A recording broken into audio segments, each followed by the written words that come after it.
Assalamualaikum warahmatullahi wabarakatuh. Halo semuanya, perkenalkan aku Nazwa Kaira, merupakan mahasiswi dari Universitas Pembangunan Pancabudi, Fakultas Sosial Sains Prodi Akuntansi.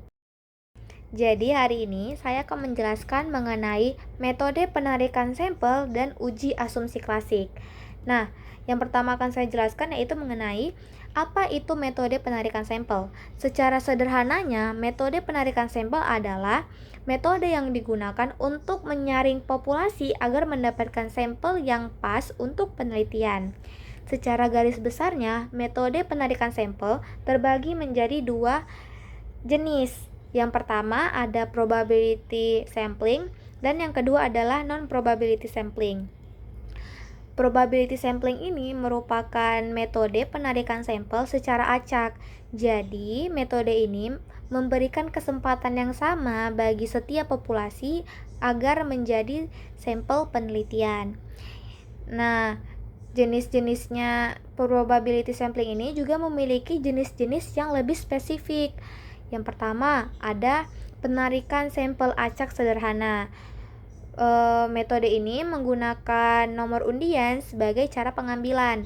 Contohnya, ada sebuah penelitian yang membutuhkan 10 sampel, sedangkan populasi yang ada berjumlah 100 orang. Jadi, peneliti bisa menggunakan nomor undian sebagai cara untuk menyaring populasi. Yang kedua, ada pengambilan sampel acak sistematis. Nah, metode ini menggunakan interval dalam pengambilan sampel. Misalnya, peneliti mengambil orang ke-10 yang pergi ke perpustakaan. Jadi, orang-orang dengan urutan 10, 20, 30 akan dijadikan sampel penelitian. Yang ketiga ada pengambilan sampel acak berstarta. Nah, pengambilan sampel acak ini mengambil sampel dengan berdasarkan tingkat tertentu. Misalnya, penelitian mengenai motivasi kerja dari manajer tingkat tinggi, manajer tingkat menengah, dan manajer tingkat bawah. Jadi, proses pengacakannya diambil dari masing-masing kelompok tersebut. Yang keempat, ada pengambilan sampel acak berdasarkan area. Contohnya nih seperti penelitian tentang kepuasan pasien di ruang rawat inap, di ruang IGD, dan di ruang poli pada suatu rumah sakit. Nah, yang kelima ada teknik pengambilan sampel acak bertingkat. Proses pengambilan sampel jenis ini dilakukan secara bertingkat, baik itu bertingkat 2, 3, atau lebih. Nah, misalnya pengambilan sampel dari kecamatan, gugus, desa, RT, dan RW. Berbeda dengan probability sampling, non-probability sampling tidak memberikan kesempatan yang sama pada setiap populasi untuk menjadi sampel. Dan di mana non-probability sampling sendiri juga memiliki beberapa jenis. Yang pertama ada purposive sampling. Purposive sampling adalah metode pengambilan sampel dengan menggunakan kriteria, yang dimana kriterianya terbagi menjadi dua, kriteria inklusi, kriteria yang diinginkan oleh peneliti sesuai dengan tujuan penelitian.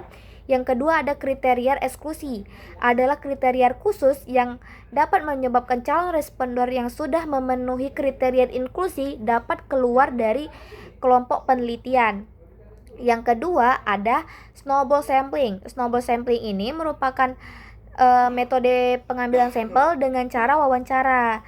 Nah, metode ini sangat cocok digunakan untuk penelitian yang bersifat sensitif atau memerlukan privasi yang tinggi. Contohnya, penelitian mengenai penderita HIV atau kaum waria. Yang ketiga ada accidental sampling. Accidental sampling ini adalah metode penarikan sampel dengan cara penelitinya mengambil sampel yang kebetulan ditemuinya pada saat itu. Metode penarikan sampel ini sangat cocok digunakan untuk penelitian yang bersifat umum. Contohnya, peneliti ingin membuat penelitian mengenai kebersihan Kota Medan. Jadi, dia akan menanyakan tentang kebersihan Kota Medan pada warga Medan yang ia temui pada saat itu. Yang keempat, ada kota sampling. Kota sampling ini merupakan teknik dengan mengambil jumlah sampel sebanyak jumlah yang telah ditentukan oleh peneliti. Biasanya nih, teknik ini digunakan untuk penelitian yang memiliki jumlah sampel terbatas. Yang kelima ada teknik sampel jenuh. Teknik sampel jenuh adalah teknik pengambilan sampel yang dimana menjadikan semua populasi menjadi sampel, tapi dengan syarat jumlah populasi tidak boleh lebih dari 30 orang.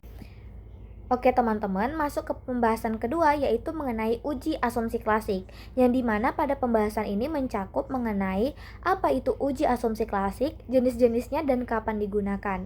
Oke, masuk saja kita mengenai apa itu uji asumsi klasik. Asumsi klasik adalah persyaratan perhitungan statistik yang harus dipenuhi pada suatu analisis regresi linear yang terdapat pada ordinary least square atau OLS.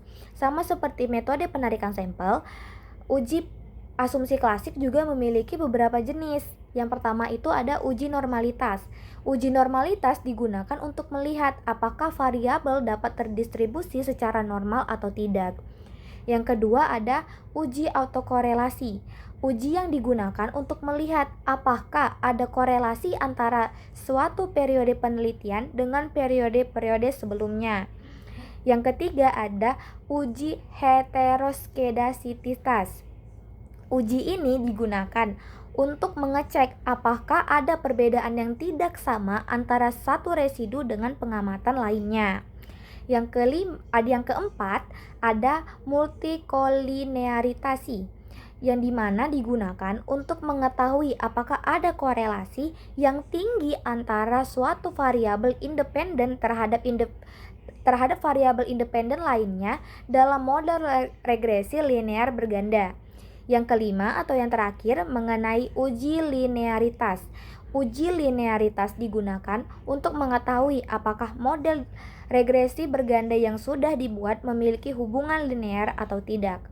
Sekian penjelasan saya mengenai metode pengambilan sampel dan uji asumsi klasik. Apabila ada salah kata, lebih dan kurang saya mohon maaf. Wassalamualaikum warahmatullahi wabarakatuh.